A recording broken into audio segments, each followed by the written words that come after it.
And now we come down to the eighth wonder of the world himself. Which one had the better Kong? Which one did you feel more sorry for, and which one had more heart and soul?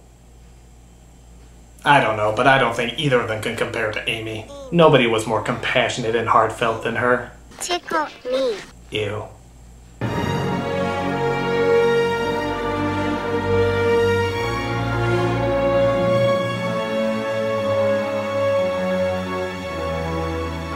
Now for me, this is the hardest part because I really like both Kongs.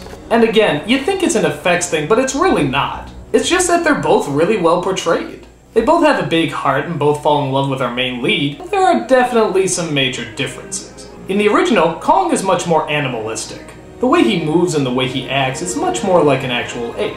Okay, the movements aren't quite as realistic, but the actions are. Look at the scene where he's trying to get this guy. You can see the wheels in his head are turning as he's trying to figure out how to nab him. This Kong also has a very blank expression. You can't always tell when he's happy or sad. Again, much like a real animal. In fact, the way a lot of these creatures move seems very animalistic. Again, it's not totally realistic, but you sense the survival techniques these creatures have. They react like predators who will stop at nothing until they stomp their prey. Because of this, they're a lot more threatening and a lot more unpredictable. The remake is a little different. They actually model Kong after a real actor, Andy Serkis, so you can very easily tell what emotion he's feeling at the time. For no dialogue, they get across a lot with this character, and you really get the idea about what he's going through whenever he's on screen. In a sense, they sort of develop him a little bit more and make him a little bit more humanistic.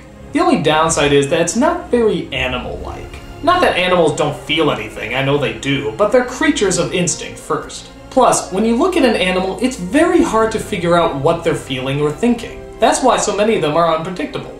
Because of this, it's the blank expressions of the original Kong that I surprisingly have more emotion for. He just seems much more like a creature that was stolen from his natural environment. I guess it's because we don't know what he's thinking, and he's probably not super smart, that we feel even more sorry for him. Look at that naive, dumbass smile. I feel so sorry for that chimp even before the bad things happen to him. And again, the new one is very good, but it seems a little bit more like a performance than an actual animal.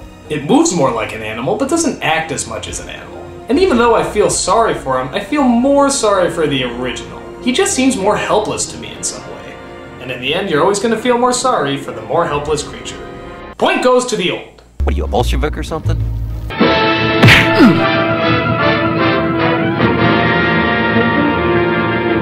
Once again, the big deciding point is story. Which one told the tale of ape meets girl better? This is best story.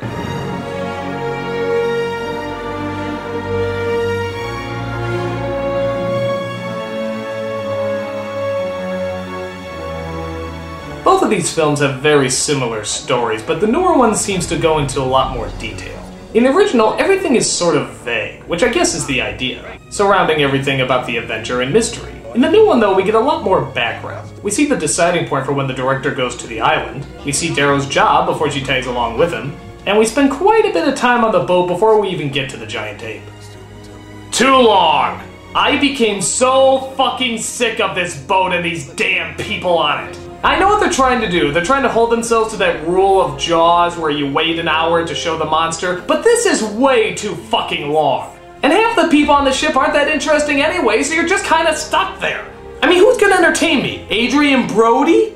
Look, I love being the pianist, but you are boring! The original was much quicker and to the point. There was certainly build-up, but not to the point where it got annoying and tedious. However, in the new one, we do get a better connection between Darrow and Kong. There's actually quite a few silent moments where you really see them make sort of a strange connection together. In the original, it's a bit more primal. It's a little bit more harsh and cold. The newer one seems to have a lot more heart than the original, but even that seems to go a little too far. Like when she visits him in the city. Okay, I know she's trying to tame him and keep him under control, but then they go ice skating. That's just weird. How can I take that seriously? It's Kong on ice. I keep expecting Mickey Mouse to pop up at any moment. Plus, there's just some all-around strange scenes in the new one. Like how about when the director tells the writer exactly where they're going? This is one of the oddest things ever. It's totally over the top for no reason. It has a local name, but I'm warning you, Jack, it doesn't sound good. They call it S.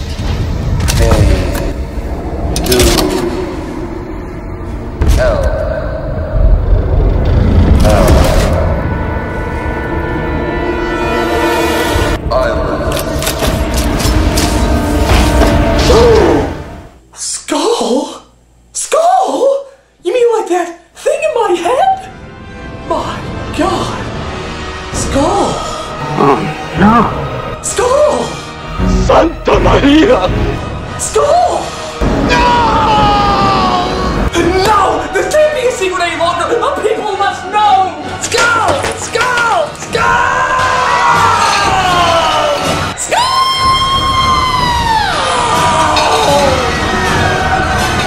It's a cookbook! It's a cookbook! So yeah, there's quite a few over-the-top scenes like that. But to be fair, there's a lot of over-the-top scenes in the original too. But here's the difference. The original was made in the 30s, at a time when this was not considered that corny. This was made just a few years ago, and the corny scenes were corny even then. Like how about that guy who falls in slow-mo where everyone else moves regularly?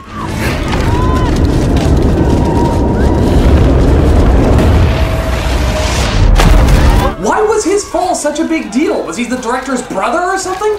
How about some of those quirky, over-the-top performances? Mr. Driscoll, if you don't mind me saying, but you don't look at all like your photograph. You see, I was just afraid that you might be one of those self-obsessed literary types. You know, the Tweety twerp with his nose in his book and his head up his hat.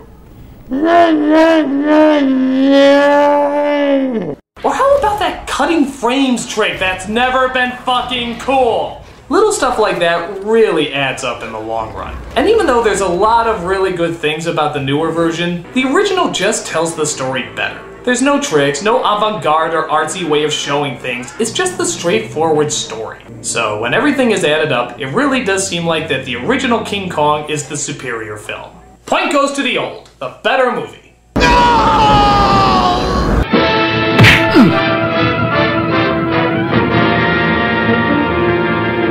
So that's my old versus new on King Kong. Stay tuned next week when I review Drop Dead Fred. That's a movie so bad it'll make you flip out of your skull. Ooh, I said skull. I'm a nostalgia critic. I remember it so you don't have to. It's a cookbook! It's a cookbook! Crazy black man been here.